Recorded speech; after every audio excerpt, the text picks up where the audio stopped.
Hi, it's Dan from Mason Productions. In this podcast, me and my friends will talk about business, relationships, and mostly rubbish. I would love for you to join me on this journey every Monday at 7 a.m, but only tell people that are down for the journey, no matter what happens.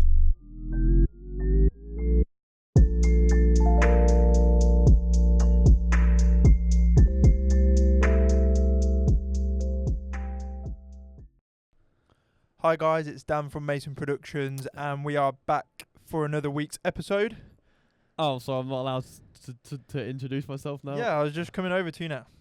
Okay. Oh no, but now it's kind of past. Okay, Tyler from Mason Productions. You know who I am. Let's move. It's like you're gonna start going around. You know who I am. Yeah, yeah. I thought you're gonna start busting lyrics. You know who it is. Okay. Thank you for tuning in for this week's episode. I'm actually gonna plug at the beginning because I've remembered. Like, comment, subscribe, give us a juicy like, because by the time that you've finished, you will. Oh no, that's. You really won't want to by the time that you finish watching. So this like now before it's too late. Yeah, like now, because by the time that you get to the end of this, you're gonna be not wanting to talk to us. This week's episode is just actually a bit of a catch up on our mental health.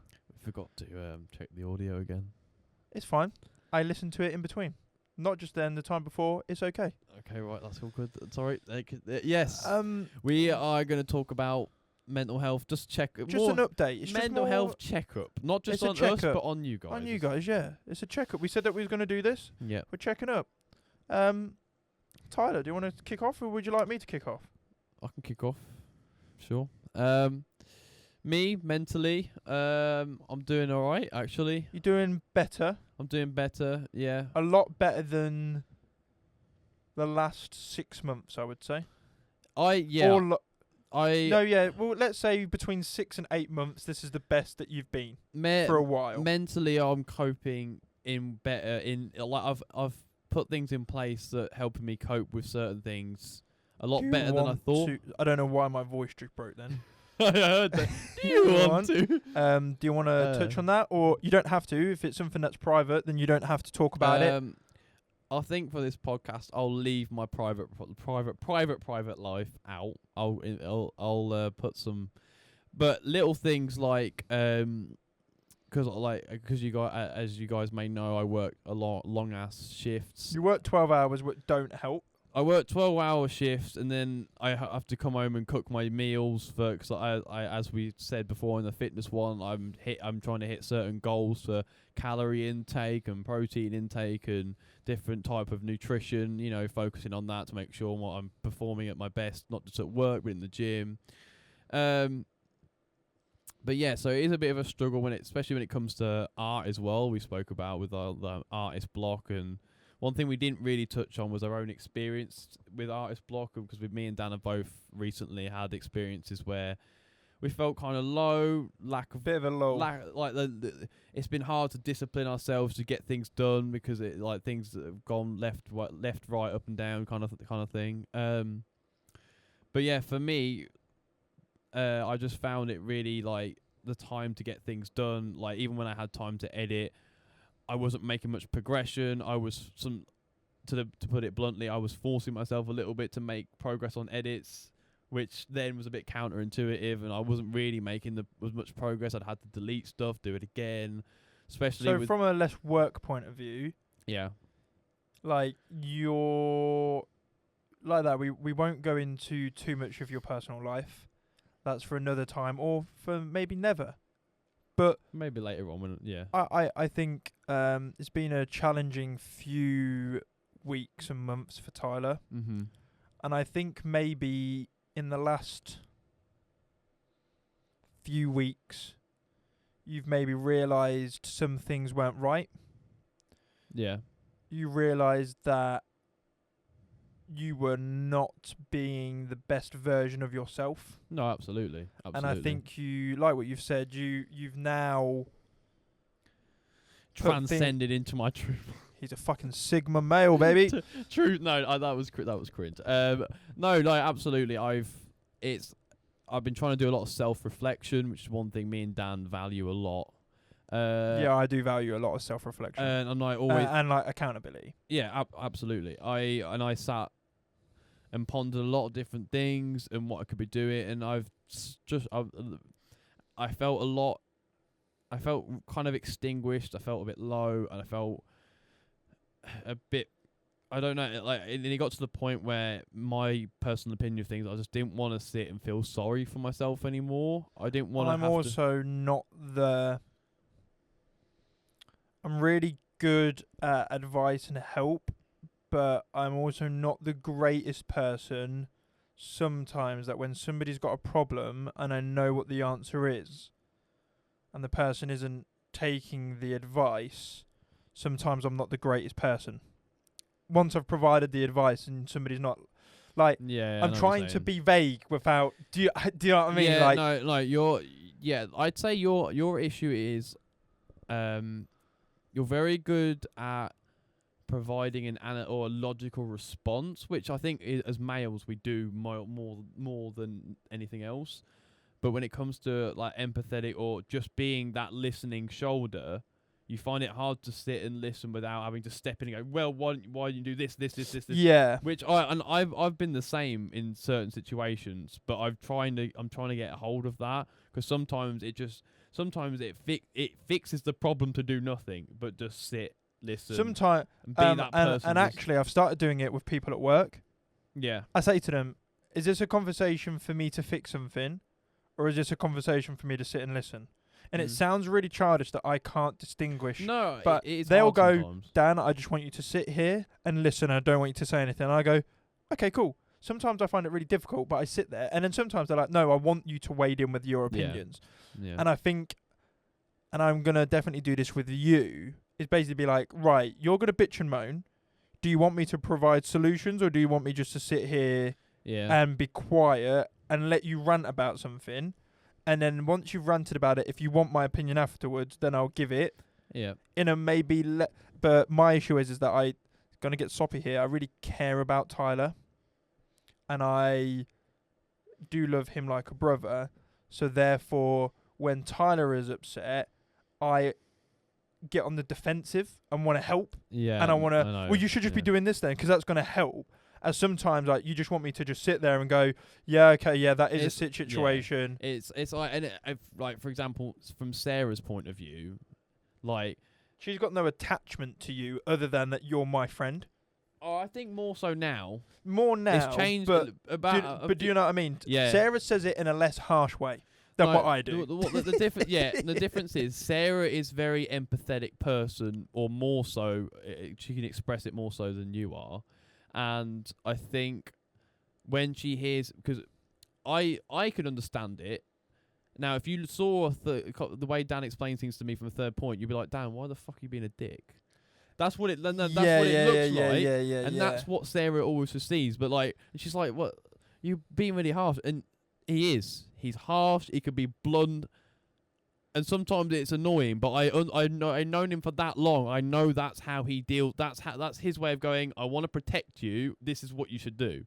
That is how you logically deal with stuff. So although it looks like you're being a dickhead, yeah, a lot of the time I know, that's why I like always having an understanding of things, because I understand why you're all the reason behind you the way you are. Mm-hmm. It doesn't make me go, oh, fuck off, Dan. Why are you just talking to me like that? No. And I think, and I don't mean this in a big-headed way, I think 9 times out of 10 after I've said something anyway, you're either like, I already know that, yeah, or you're reaffirming something that I've already said to myself, but it's hurting because it's somebody else saying it. Yeah, no. To be fair, you're not wrong. You're not wrong, and when it is like that. And I'm similar to Dan. I try and, because I'm not gonna be soppy. You already covered the soppy part. Yeah, I've done that for both of us. Yeah, because if I just say the same thing, it's kind of like, oh yeah, we're gonna get suck each other off. Yeah, exactly. Oh, friends. In between the shout out. Because like, I'm the same, that when I see you you're hurting, you have a problem, I want to fix it as well. But on the same token, I can also analyze when you a little bit more than you, that I know that when like you're very obvious in your face when sometimes you just want to bitch or just blurt out crap that you're pissed off about, where like I know that like in my heart, like it's not going to benefit me if I try and go, Dan, do this. Yeah, and I'm like, no, Sometimes like when we've had talks where you've had in your past when Dan's had like his relationship shit, we'll sit there and talk in the car, and he'll just rant and go on about shit that I know emotionally he needs to get out because we talk to each other when and I knew that, like, I know when you need that. So like, and there's also times where like you can tell where I'm like, I'm saying this for you to either go, yeah, Dan, you're in the right, or no, actually, you're actually not. There's really. 3 reasons you talk to me. 1, you need to get shit off your chest and you want to like be open with me, so I won't judge. Yeah. 2, you want my advice, or like you want me to give you my opinion and my thoughts on stuff. Or 3, you basically want me to tell you if you're being a dickhead or not. Yeah. Which you have done in the past. Yeah. And that is, but I think that's why it's important to have that type of kind of like relationship with. Oh, now this makes everyone's gonna think that we're gay now. We're the new KSI Simon. Oh yeah, no, low key. Anyway, so we've gone off a little bit, but it doesn't really matter. It still ties in. But overall, some of the things I'm putting into my mental health is like my gym. It's become a big passion. I mean, it's a passion, but also I want to, for my own health benefits, and it's great for the mind to work out, and it relieves stress and everything like that, and as well as my progression where I'm getting to a point in my fitness where I'm stronger, I'm happier, and I'm building a physique that I'm like looking. You're happy about. Yeah, I'm looking at myself and going, right, I'm really getting there, and it's getting to the point now where I'm really quite disciplined in my gym. Like the amount of times I wake up and go, I'm not going, and it's kind of like I go into autopilot, and you're like, go, right, no, get you changed, are going, yeah, get your stuff ready. As well as like meditation, that has been my biggest struggle because I sometimes get bored. Mm-hmm. But I know how beneficial it is. Like sometimes, like if I can't do it at home, sat down, I'll go on a walk. Walks are really, really good for that. Yeah, no, definitely. But overall, that type of thing has benefited me. I mean, my mental health has taken a bit of a hit on my artwork, so my mental block. I think it's hindered me on some of my creative style or like being able to progress my skills. But overall, I'm starting to get to a point where I'm making strides forward, which I have to sit back and go, I am proud of myself for that, because I know I can be harsh on myself for it. But what about you? How are you coping with things over the past couple months? How do you think you're doing? I think I'm doing well. Like that, I think there's always stuff that I could improve on.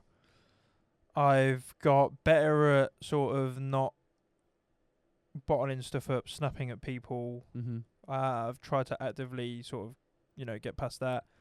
Routine has changed again. Mm-hmm. But my routine has changed because in a positive way. Like, I'm not going to lie, it's like 3:20 in the afternoon. I'm fucking knackered.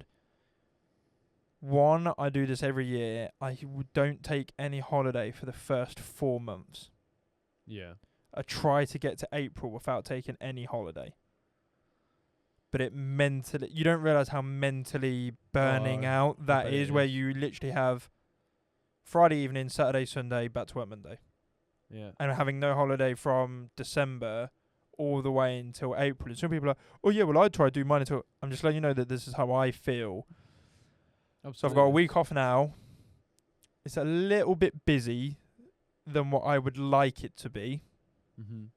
So like tomorrow we've got a photography event, which is good. Wednesday and Thursday we're going up north to go see Sarah's uncle and cousins and auntie. Coming back Saturday I've got to go to my nan's to clear out some guttering. Mm-hmm. Sunday we're going to the races, but that should be a really good day. Get suited and booted and go to the races. Oh yeah, it's always nice to get nicely dressed. And then Monday I'm out shooting pigeons and stuff with a couple of lads that I used to work with. What will be nice. Yeah, that'd be nice. And then it's that thing of going straight back into work, as I normally like having a day where I do nothing. but that's just a me thing. No, But the people that I'm going shooting with, I wanted to realistically do it this weekend. They didn't want to do it this weekend. They wanted to do it the bank holiday. But it's one of them things. Yeah.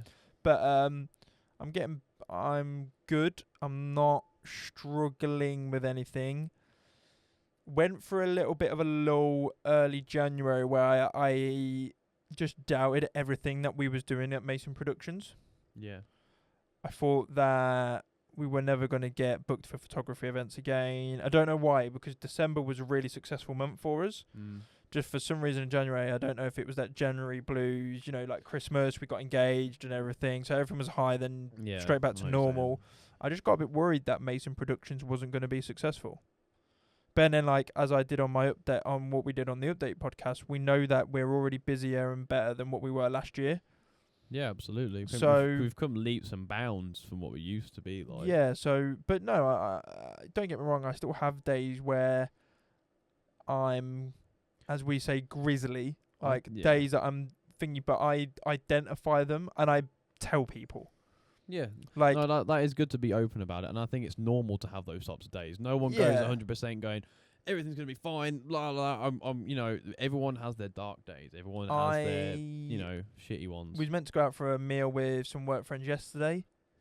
I just didn't have the social battery for it, so I messaged in a group chat and said, "Look, I'm gonna be brutally honest. My social battery, I don't really have one anymore because I'm that drained at the minute." And I was like, "Dan, that's cool. Don't worry. Well, that's fine." So I'm very honest with it now. Like the other day, Sarah's like, "Is everything okay?" And I was like, "I'm just not in a very good mood. I don't know why. You've not done anything, but I'm just not in a very good mood." But I think the best thing about that is you're being openly you're openly communicating. And I'm actually being very self-aware now. I think like we said before, self-awareness is so important. It's not just for you, but for Sarah. If she knows, right, Dan's just having a shitty one, not got anything to do with me, he's been bluntly honest about it, there's no need, I'm just not going to pester him, I'll let him get on with it, maybe make him a cup of tea, or, do something to maybe bring his mood up, but there's no, she won't get that to that point where she's overthinking, going, "Are you sure you're okay? Are you sure?" And then, because that used to piss me off. Yeah, but now I'm like, I'm just in a bad mood, it's not you, I don't know what it is, I'm just not feeling it. I went to bed at 8 o'clock the other night. Yeah. Because I felt really drained, I felt really tired, and I thought, why am I going to make myself worse? I'm going to bed. But I don't know if that's because I'm getting used to my new routine. So we've got some nice new chickens. We've got 15 of them. Do you want to? Yeah, back. I think that I'm doing well. Yeah, good. I mean, I can see that. I am tired now, but no. But to be fair, I got a little bit tired, but that's because I had a coffee for the first time. Yeah, I think I had too many coffees. I only had 3, 2 of them being filtered, 1 being normal. I think I had too many coffees, and now I'm crashing. And I already crashed. This is why I don't drink coffee. I went through a stage where I didn't drink coffee, and I'm thinking I'm going to go back to it. Because now I'm really tired. I drink tea. Tea's nice, though. I love drinking tea, but Mike. I tried to steer off. You was talking. It's because it's basically I'm so conscious of breathing into my mic. I keep looking away, so I'm not. And I still think I'm doing it. We'll find out in We'll find out in post. But we're all doing good. Yeah. Keep you updated if anything goes wrong. But hi guys, an update. I just thought of the worst then. Hi guys, update. Life's gone shit. No, I was thinking even worse than that. Yeah, update to the podcast. Tyler died. Oh yeah. Podcast is continuing. Just me by myself. It's just talking to the camera. I'm totally not looting my shit or anything. But no. But I don't want to drag this on too long. But no, I think we're all doing well. That's gone on a lot longer than I thought it was going to be. Okay. Wow. But no, thank you very much. We're all doing well. We'll touch more. I haven't really changed anything. I just got a better routine, and I'm being more communicative about how I feel, what is stopping people being upset. Yeah, definitely. I mean, all the changes you're making are definitely for the better.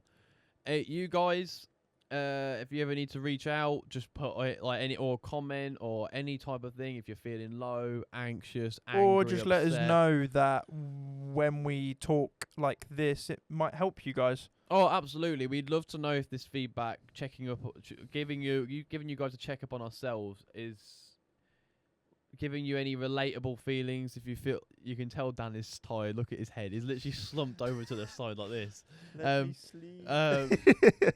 But yeah, if you guys need any type of support or just someone to message, our DMs, as always, are always open. We're always free to, we know what it's like, so to speak. I mean, we're not comparing ourselves to everybody. We're not comparing ourselves to everybody, but we've had our own battles and we're coming through the other side, hopefully. So thank you very much for tuning in to this week's podcast. It has been an update on our mental health. And please like, comment, subscribe. It's been Dan from Mason Productions. And Tyler from Mason Productions. And we'll catch you in the next one.